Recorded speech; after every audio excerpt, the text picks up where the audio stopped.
Spider-Man and Japan have a really weird history dating back all the way to the 1970s. And today I'm going to be talking about the latest thing to come out of this very strange partnership. You know Superior Spider-Man? Yeah, but what if it was a manga? And instead of Doc Ock swapping bodies with Peter Parker, instead it was a middle school girl. Yeah, this thing is weird. Okay, let's talk about it.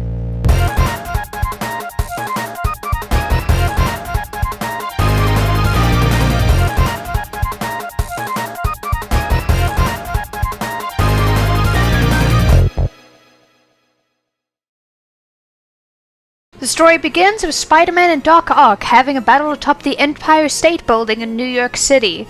However, Doc gets a little in and over his head, and he ends up getting flung and detaching 3 of his arms, though this is actually on purpose, as it was his only way to escape getting swung around by Spider-Man the whole time. The only downside is, he didn't land somewhere safe. In fact, he didn't land at all. He is now falling to, presumably, his death. So he calls upon his AI assistant Maria to transfer his consciousness to a clone body before he, splats and dies. She scolds him for his recklessness, but is able to do so. While this is happening, his memories start getting mixed up with another person's, and he doesn't wake up where he expected to, instead waking up in a hospital in Tokyo, Japan.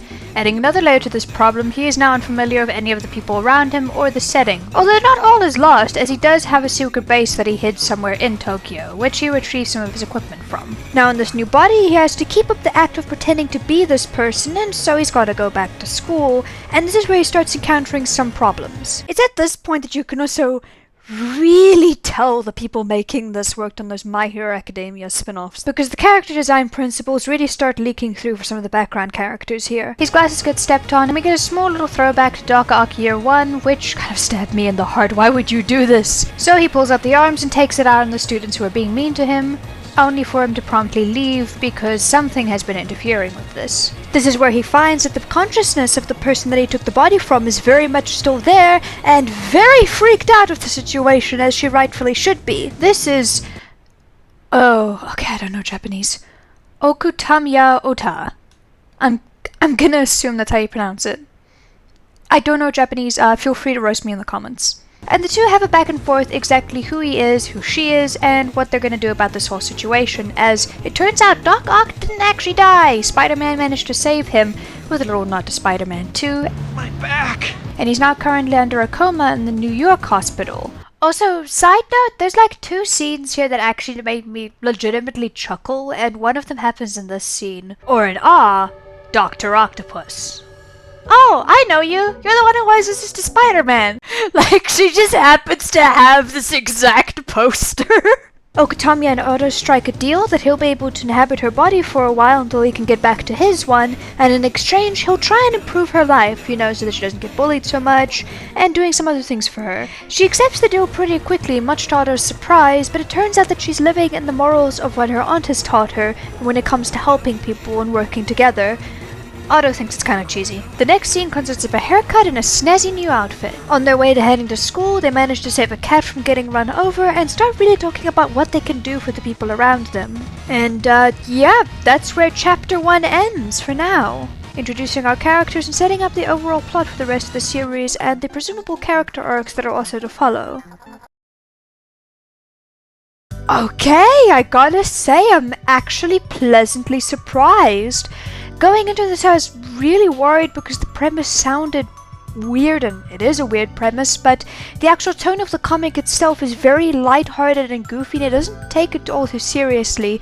It understands the weirdness of it, and it kind of fully falls into it without being weird or forbid creepy. It's a pretty brisk read, and overall is fairly enjoyable, and I'm kind of shocked to say that I'm looking forward to see where they go with this. The actual character arc that they seem to be setting up is that Okutamiya is going to teach Otto, to value his life more, and they're going to kind of learn from each other. Otto teaching Okutamiya how to stand up to her bullies, and him learning to be a better person, which is...